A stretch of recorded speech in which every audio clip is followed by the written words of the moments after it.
Welcome home. We are WNST, Towson, Baltimore, and Baltimore Positive. This is going to be a fun one. We've had a fun week here. We've had rock stars. We got the Orioles taking on the Tribe in Texas this weekend after getting their butts kicked out in Houston and beating up on the Yankees last week. But this weekend, I made a statement out on social media. I said, we're going to have the greatest living sports writer on the program this week in America.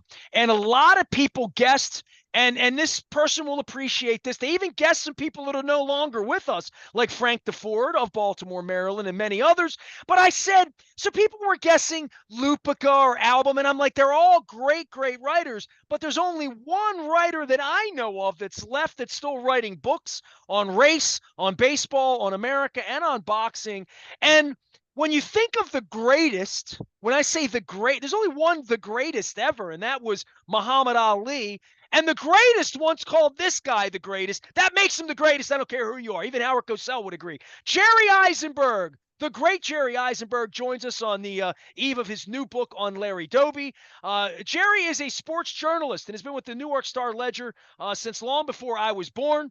He began there in 1951. I'm trying to do the math on his age. September 10th, 1930. So 37, 90.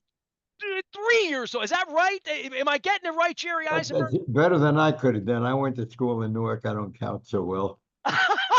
I'm from Dundalk. That's the Dundalk math. But Okay. 93. Am I right in saying that? Yeah, right on the money. 94 in September. 94 in September. Jerry, it is a play. How are you? It's so good to see you. Well, and when I had a chance to talk to you, I'm like, of course I'm going to have Jerry on the program. Well, I'm not. How can I put this? I haven't struggled. I have to write. Look, I walk terribly. I walk with a walker. I have a million. I go to see so many doctors. I thought my name was next.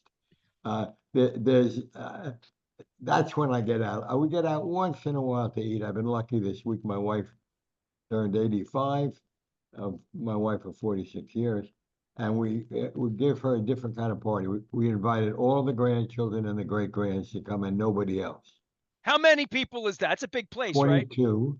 Right? 42 total. 22, All right. 22. 22, and 22. And okay. we also, it lasted 3 days.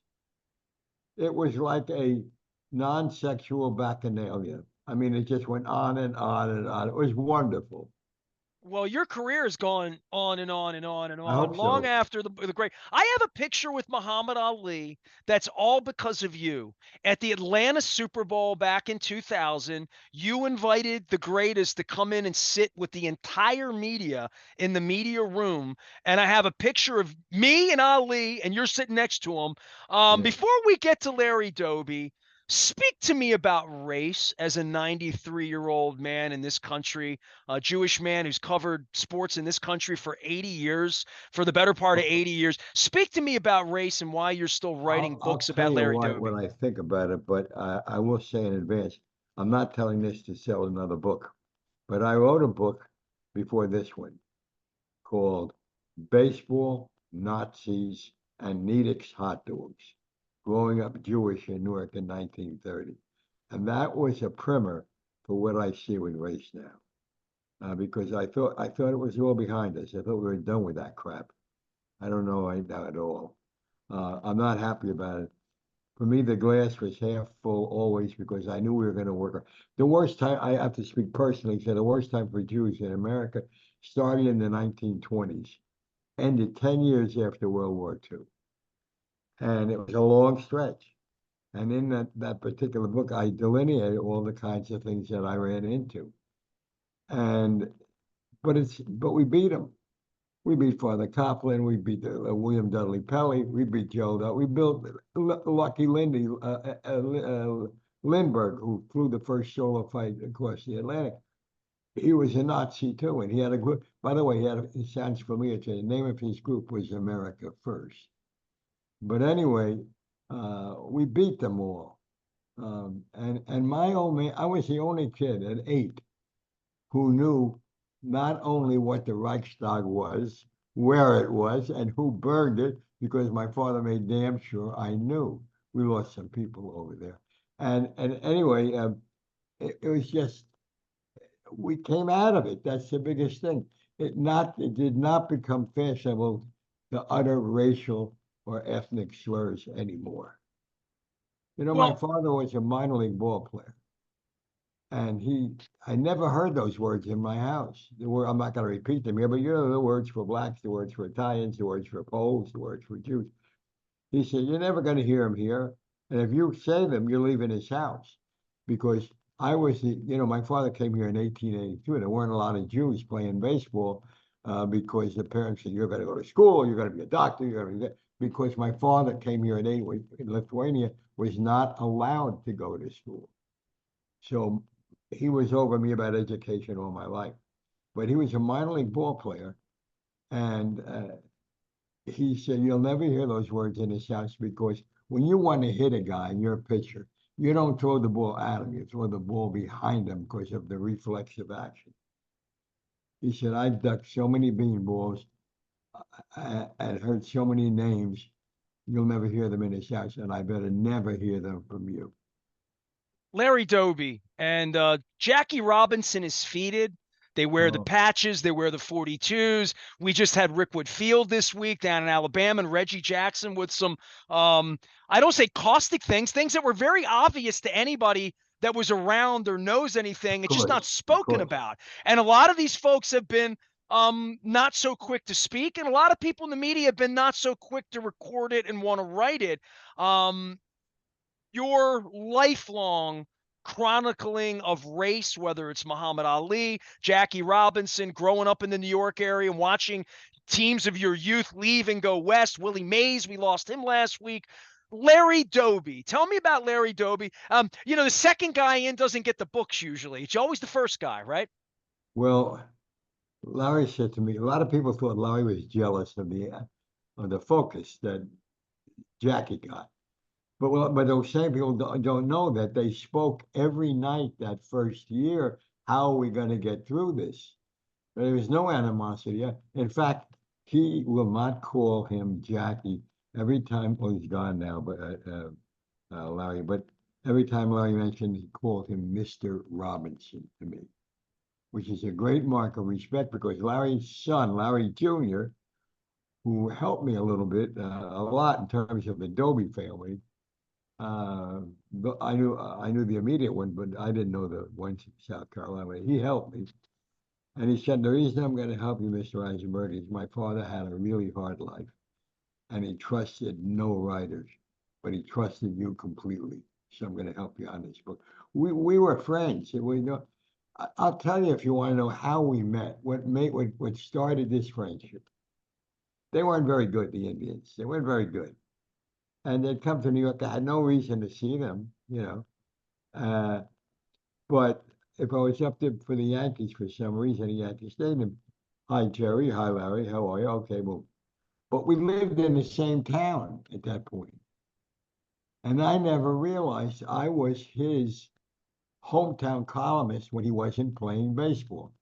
And I wrote a lot of social issues all my life. I did because I believe that's why you're here. A long time ago, Dr. Joachim Prince, the rabbi who bar mitzvahed me, he was the warm-up speaker for Martin Luther King on the Mall, a Million Man March. And he kept drilling into my head a Hebrew phrase, Tikkun Olam, Tikkun Olam. It means fix the world.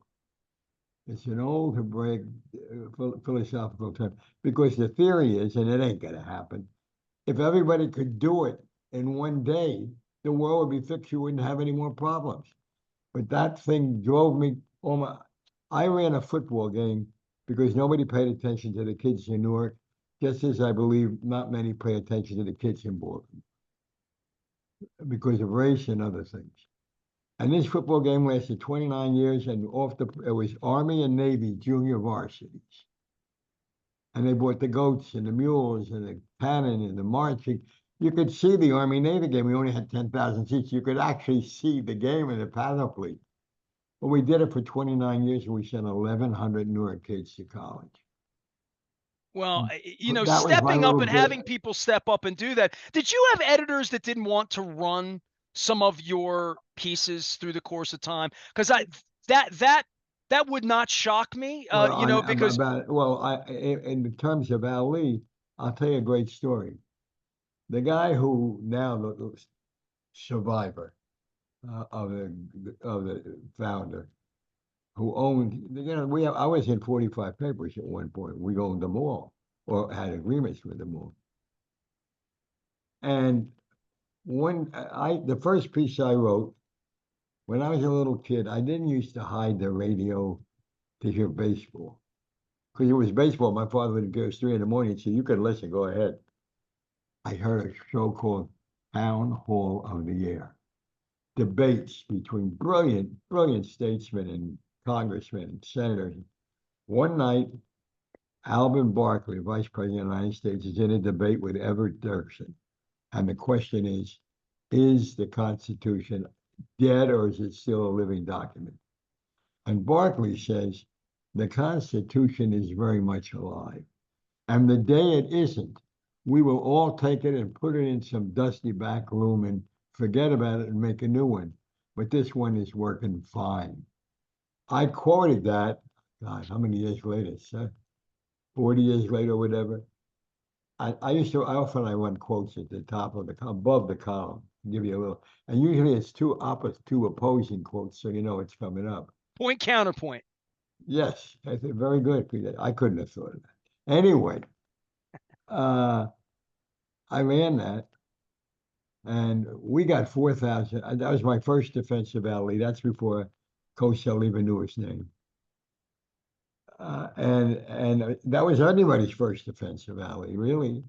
It started a friendship that I'll tell you, I'm wandering because I'm 93 and I'm taking advantage of that. My three best friends in the world, not in any order at all: Muhammad Ali, Larry Doby, Monty Irvin.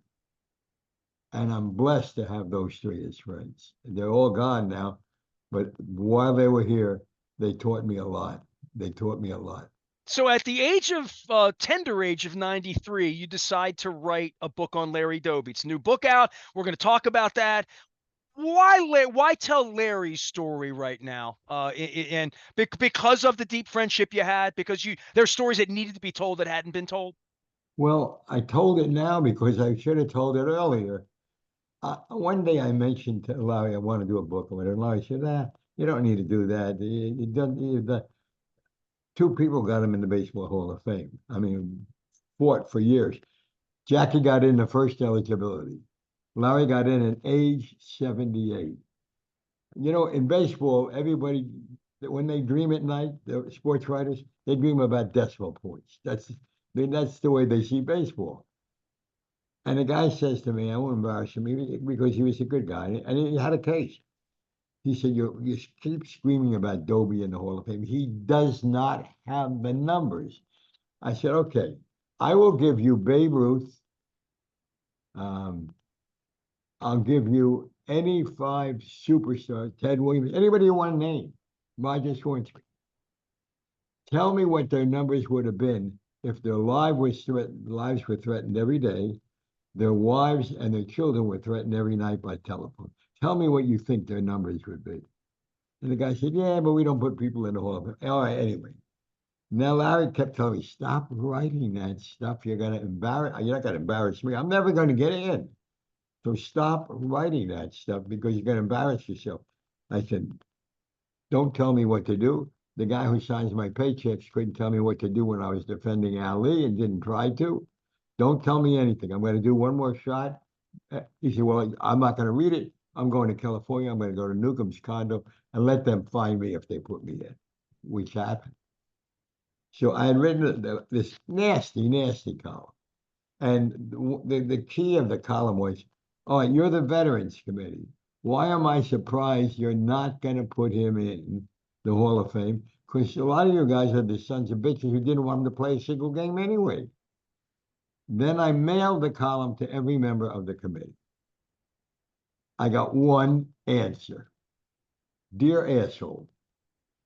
That's how it started. Monty Irvin, Yogi Berra, and I have fought to get him in since he came to the Veterans Committee. So get off the couch, take your fat ass off the couch, and get us the votes we need. Signed, Ted Williams. Ooh. Well, I got my William Spitz. I got my ass off and tried to help a little bit. Williams was a real forerunner. I mean, he tried them out. Well, Monty was, for obvious reasons, he was also black, and Yogi was the first American leg. I'll tell you a little story. Who spoke to Larry Doby? Larry comes to bat as a pinch hitter, and Yogi's a catcher. Hey, Larry, how's the wife? How's the kids? How's the family? And he gets a single. He comes up again the next time. Yogi says, "Hey, and you never told me how's your family doing? What's going on?" Doby appeals to the umpire. Will you please tell him to shut up? We went through the same routine the last time I came up. And the umpire says, "Hey, Larry, you don't know him yet, but he's a very friendly guy." And later Yogi on, talked to everybody at the plate. when they were retired, both of them, their mothers made up these their wives made up these honeydew lists. Get this, fix the door, do that. They put them in their pocket, and they ran away and hid in the American Legion Club and watched baseball on television and laughed and went and threw the lists away. Jerry Izenberg is our guest. He has a new book on Larry Doby. He has at least 93 good stories from 93 good years here on the Newark Star-Ledger. I want to ask you this. What makes a great columnist? You said to me, you wrote a nasty column, and we used to call them takedown columns. But at the end of the day, there are very few watchdogs left for sports. Now that everybody is under the thumb of the teams, they've taken my press credentials, Jerry, after 30 years here in Baltimore with the Orioles and the Ravens, because they didn't like my columns. So all fair, all factual. We're at a different point now when you would think that further along we get to say more and not get to say less, but the newspapers are drying up. What makes a great columnist? Well, one thing helped me was with Donald Newhouse. I worked for his father, who was not a very popular guy, but I worked for Donald. So now I'm defending Ali, and and they're losing ads. We're losing ads over that. Because in the beginning, there were far, far more people against Ali than for him. This sainthood type of thing came much, much later on. Usually it does when a guy dies and he's out of the way, and then you can say what you don't have to be. You don't have to worry someone's going to yell at you. So I walked in. I told Donald. I said, "Donald, I'm going to keep writing about this. I think this is going to be my crusade because this is not the America that I really know. He has not exhausted his appeals. He's entitled to them, and I'm going to say so. And I don't know what you think of this, but if you want me to stop, I know you're losing your ass. If you want me to stop, I can't do that. You want me to quit? I could do that. You want to fire me? You could do that. I'm not going to stop." He said, "Let me tell you something. I own and run this paper. You, in a sense, have the franchise to write the column. You keep doing your job. I'll keep doing mine. Stay out of mine, and I'll stay out of yours." Man, that's an And that old was a world. license to That's a go. different world, Jerry. What year we're talking about? 68, 67? What years we're talking here? Oh Long no, time ago, it right? was in the. Yeah. It was when it started when he didn't take the oath in Houston. Late 60s, early 70s, right? But it That was, whole time. but it was. I remember one column I wrote. I said, "People, you don't understand Ali, but you don't understand me. Yes, he is my friend, but I have a brother-in-law who I despise. And if he did this, I would write the same column about him.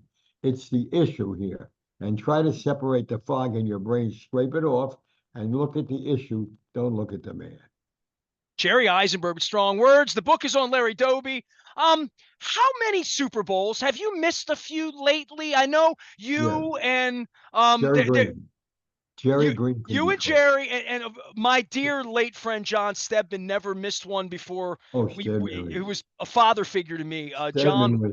Stedman was if I had to draw a map of Baltimore and my knowledge of Baltimore. Remember, Baltimore and Newark, where I grew up, were both in the International League. They had a pretty good rivalry. And the Baltimore Light Giants, a black team, when they stopped growing, they played their home games, a number of them, in the Eagles Stadium because the Newark Eagles kept drawing to the very end. I had a real, and I love Baltimore. I love the block. Who The didn't back dirtier then? the block got, the better I liked it. Um, Things turned around, and I hope for Baltimore's sake they'll turn around again. And maybe it is now. I haven't been here in a long time. But these Baltimore and Newark were really sister cities under the skin. In those days, Newark had 400,000 people living there. We were the ultimate factory town in America, and Baltimore had its share of factories. And the same kind of things, you know. We were we were what, 12 minutes by train away from New York City and the subway ride to the Yankees, the Dodgers, and the Giants. You were up the road from the Redskins. You didn't have and for a long time the Senators until they didn't do it. It just the cities were alike.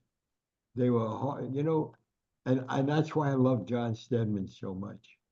I assume that your listeners know who he was, so I'm not going to waste their time with that. But no, you didn't get to know John Stedman. You want to get to know John Stedman, two things.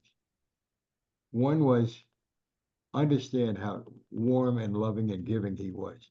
And two was say something bad about Baltimore, and you would understand John Stedman in 30 sizzling seconds. You know what he did when he got, we're both members of what used to be the plaques over there, used to be called the Sportscasters and Sports Writers Hall of Fame. It's now the National Media Hall of Fame. And he got in the year before me. And I'll never forget this. He really was a misguided fellow because he said, I am embarrassed to accept this because I think Jerry Izenberg should be getting it. And I got it the next year. And Well, he John gave a probably little had something to speech do for with you that. then, for pushing you along.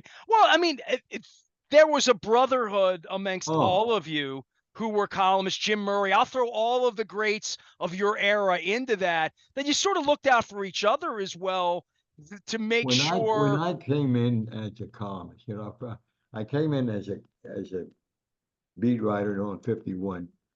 I left to go to the Herald Tribune, and I went to Korea. I came back from that. I went to the Herald Tribune. Stanley Woodward, the greatest sports editor who ever lived. He's the guy. Everybody quotes him as saying to Red Smith, but he said it to each one of us. Don't start godding up these athletes. I mean, you know what he used to do? I learned from this guy. Everything I learned about ethics in the newspaper business uh, came from him. He used to come into the Tribune. He was my sports editor at the Star-Ledger at one point, and when he went back to New York for a second run around with the Herald Tribune, he took me with him, and he'd come in, and Stanley was the strongest human being I've ever known. There was a window nobody could open, not because they were forbidden. They couldn't lift the window. So Stanley come in, up goes the window. He leans out. Now he can see the top floors of the Times building. He did this for us, and he shouts, "Are you listening, you old gray lady? Let me tell you something. The biggest problem you have over there is do you have enough chairs for the copy desk to sit to put out the Sunday paper? Well, I'm telling you one thing. We'll never be able to outcrap you." And they were bad in those. But we'll outlight you every time. And he slams you in and tells you, "What are you standing around for? Go to work." That was his routine. And I'd run to a wall for him. Man called me back from my first spring training and sat me on the desk for 3 months. So I was a big shot. I'm going to my first spring training. And not only that, my father was a great Giant. He always wanted to pitch for them and never could.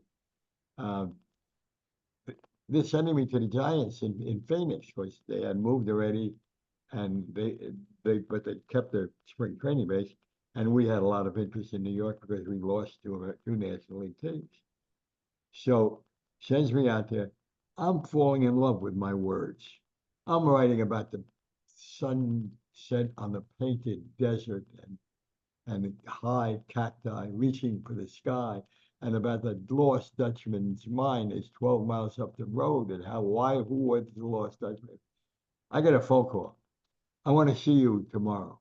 I said, Stanley, I'm not finished yet. He said, you're finished if you're not in my room, in my office tomorrow. I don't know what I did, but I go. Now, Stanley never had an office. He had a cubicle with us. He always wanted to be with us. He wanted to say something. He wasn't afraid to compliment you, and he certainly wasn't afraid to ask you what the hell you were thinking. So he says to me, sit down. Who's going to play second base for the Giants? I said, that's a good question. There's 6 candidates. He said, I didn't ask it. I asked you, you should know who's going to play. You should have a feeling. You should have an opinion.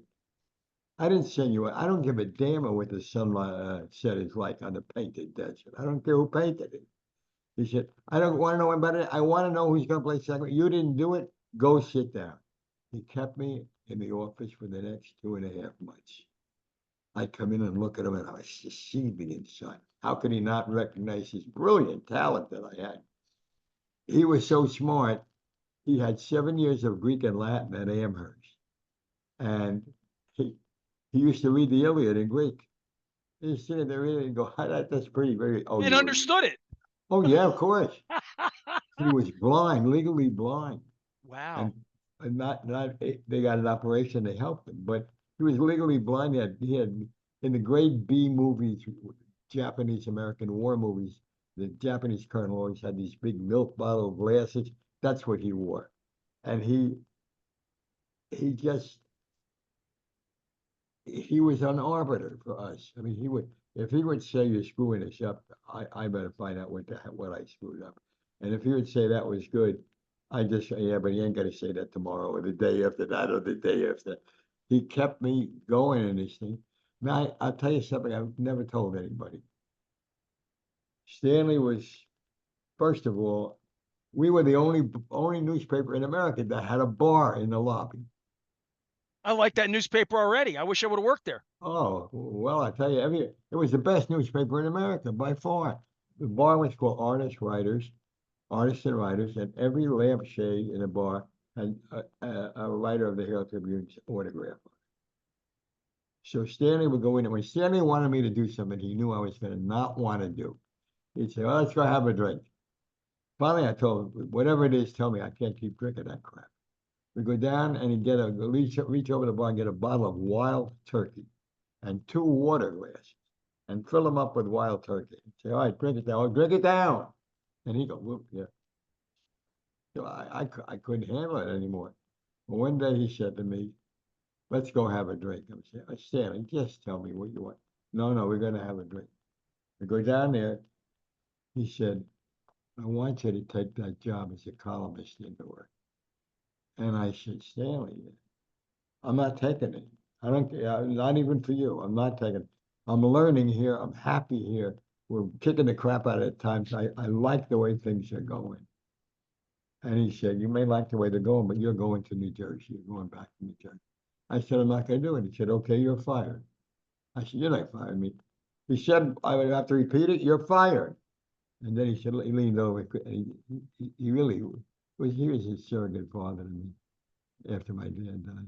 He leaned over and he said, Jerry, I'm getting fired next week, and I want you to be a columnist before I leave. Wow. And that's how powerful. it happened. What year was that, Jerry? 62. 62. Jerry Izenberg is here. He has a memory almost as good as mine, but he's got a few years on me and more things to remember. The new book is on Larry Doby. I want to make sure we're promoting this so people can find Jerry Izenberg's work. If you're listening, it's spelled with an I, not an E. Not like John Izenberg, my younger friend here, who says that he wrote at the Baltimore Sun during the golden age of sports writing. I remember him. Well, yeah, he lives down the street. He's still writing He books was too. good. The book is Larry Doby, The Story of a Baseball Pioneer in Black and White by Jerry Izenberg. His longtime friendship with Larry Doby, who was the second black player to play in Major League Baseball. I got to go back to something because you're giving me a lot of wisdom, Jerry. Last thing I'm going to leave. You said something about taught you everything you needed to know about ethics in sports journalism. Teach me everything I need to know about ethics in sports journalism. This will get you started. He taught me there are times when you should never be afraid to write, but there are times when you should not write. You have to weigh the value of risk and reward. Not risk and reward to you, but risk and reward to the fellow you're writing about, who does not have, he may, he'll make $100,000 or $400,000, $1 million, but he doesn't have an audience who he can talk to. So if you knock this guy, you got to go to the park, but if you can, you got to be in the park the next day and let him yell at you because he's entitled to that. Facing the people you criticize. Rule number Oh yeah, one, oh right? yeah, yeah. Well, when you tell a guy he was great, they come looking for you. You don't have to look for them and say thank you for what you did, and they shouldn't be saying thank you anyway, because they ain't coming around saying thank you. But on the other hand, those columns, no, no, no. Well, I mean, when someone comes up and says, "Hey, thanks for writing that nice thing about me," I would say, "I wrote what was in my heart. You didn't tell me to write it. I wrote it because it's what I think. You don't have to thank me for that. Yeah, it's my job to write the truth, and it's been my Two job for guys, 40 years to write the truth. two I hope guys. I get to live as long as you, and somebody has me on their show when I'm 93, so I can talk about this stuff because I've lived it as well. And only Well, people who have done it as long as you know the intimidation of criticizing well, someone this is and then this is going in and seeing them. this is my 70. I'm still writing for the paper too. We do schedule, but I'm writing. This is my 74th year in the business, and um, in all those years, only two guys wrote me thank you notes. Sat down and wrote them, and you never got to figure out who they are anyway. So I'll tell you. One was, and a third guy didn't write a note because he's not a note writer, but he said thank you. One guy was Ken Venturi. When Ken Venturi played the U.S. Open, it was the last time they played 36 holes in one day. Congressional Country Club, Washington, D.C., steady 98, 99 degrees. Had heat problems during the first night. They brought him in carried him in after the first 18, laid him down, used a catheter to get the urine out of him, and then gave him a shot and poured more water into him, more water. He went out and he won, and he won, and I wrote a note about it. I said, "Hey, I saw Sonny Liston sit on his stool. How much? What kind of tough guy do you want who didn't go out when he should have? Uh, so I said, this guy showed me real courage. Real courage. Is golf a sport? I don't care whether you think golf is a sport or not. I think he was one of the most courageous athletes I saw yesterday. Okay, years go by. He goes to the Mayo Clinic. He's going to have an operation on his hand, which is affecting his golf game. And it's very possible he would never play another game of golf, although it didn't work out that way. He sits down that night and on Mayo Clinic station writes me a note. I never thanked you for what you wrote about me. The second guy was Elston Howard. From Elston Howard, you'd expect it, right? The third guy who told me, because he doesn't write letters, Roger Maris. I loved Roger Maris. Everybody hated Roger because they put magazine writers who didn't know a football or baseball from an egg. They put those guys when Roger was going to break Babe Ruth's record. The place was filled with them. And they asked, why didn't you hit a home run today, Roger? And he would say to me before game, I'm not talking today. That was But portrayed in the movie, the 61 movie that Billy Crystal made, right? yes, oh yeah. Well, Roger knew what was going on. The wrong guy. He said if Mickey hit 63 and I hit 62, everything would have been all right. Because Mickey was Mr. Yankee. Jerry Izenberg here educating us. Last thing, I keep saying last thing, but I could sit That's here all and right. Go have on. coffee with you all night, Jerry. What do you love about sports at this point in your life? Because I've had my own struggles lately. I'm 40 years into my career. I'm I've going to tell lived through you. Peter Angelo's here, but finding the love of sports is still something that I'm in search of. I'm going to tell you why I didn't quit sports. I was very serious about doing a general column, and I was going to ask the editor of the paper if he would let me do it. I got thinking. See, I would do special things that weren't. I did the 1968 convention in Chicago, and they broke this wrist at that convention. I couldn't wear my watch on his hand for about 10 years. I did the moonshots. They sent me to, I happened to stumble into Annapolis. Joe Bellino was a great football player. And he also was a pretty good catcher. And a couple of baseball teams were scouting him. Want to know when you come out, are you willing to come with us? So I said, let me do Bellino. I'll do him as a catcher, not as a running back. I go down there, and all of a sudden, the Bancroft Hall, that's the administrative office, I think, of that building. It's like in here, a pin drop, walking through the line. I'm saying, what discipline? It had nothing to do with discipline.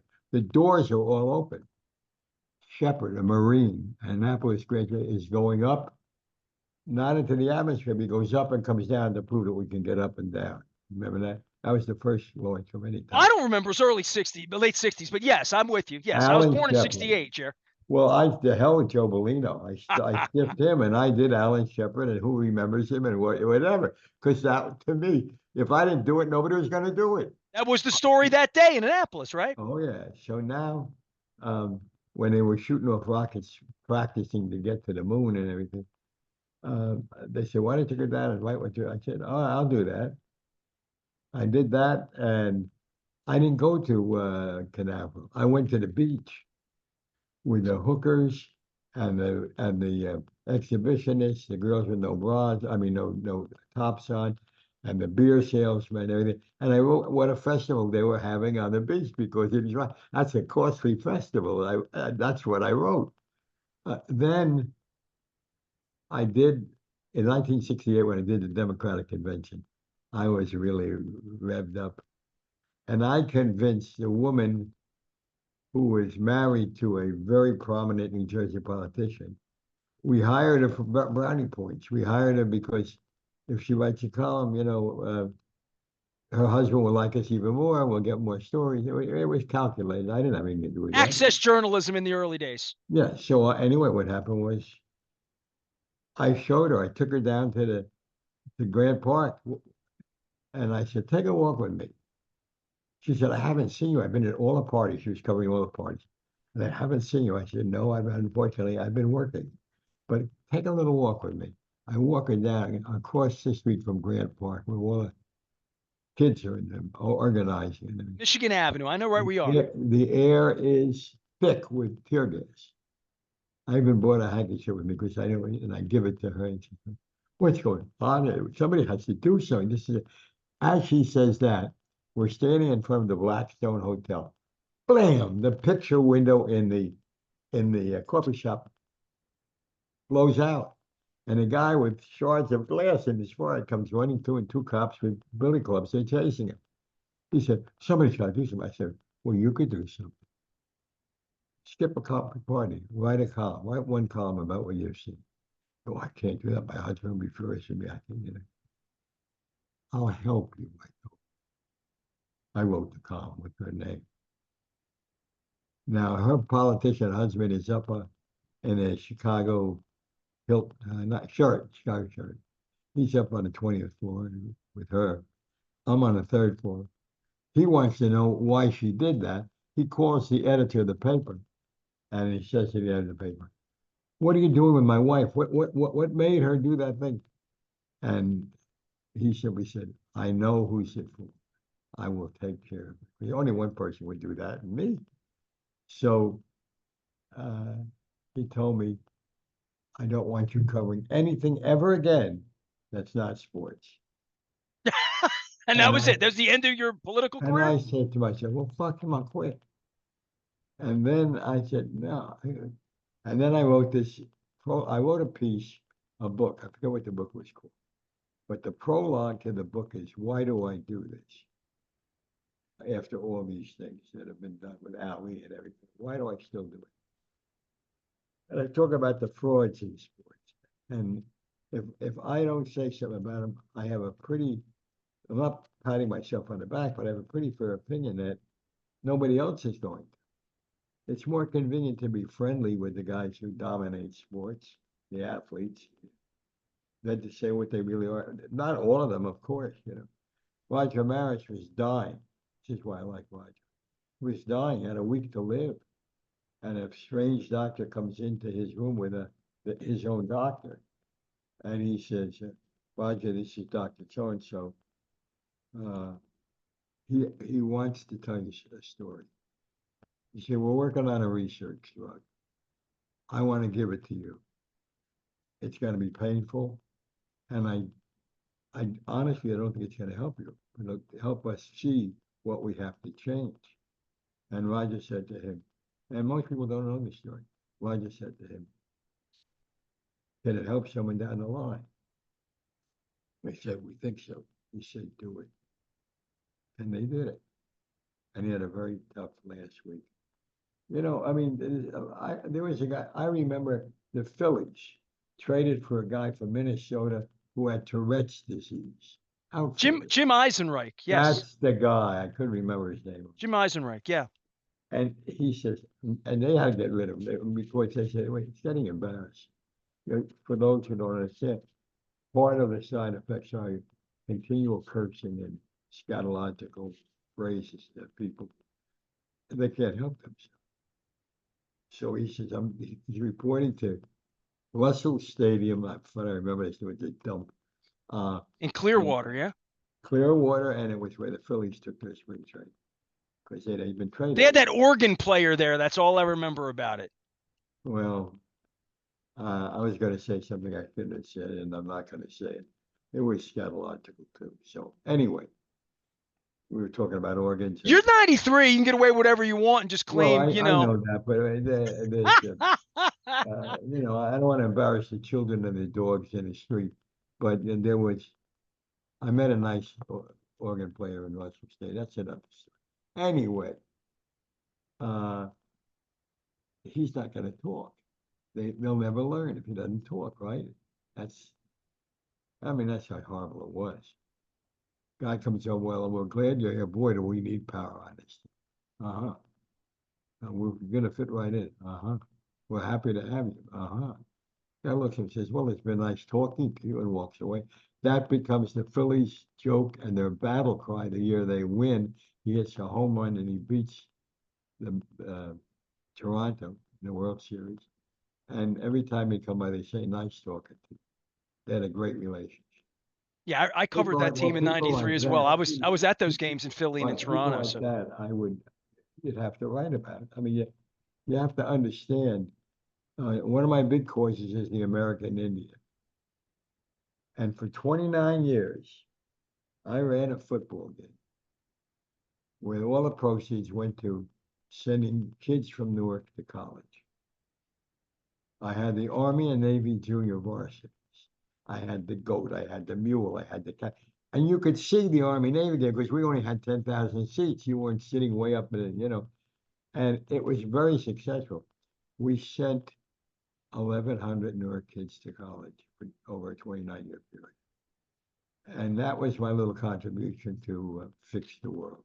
Well, you've fixed me here for the last 45 minutes. Jerry Izenberg, the young man from the fighting city of Newark in the Newark Star-Ledger, has been writing columns since 1951.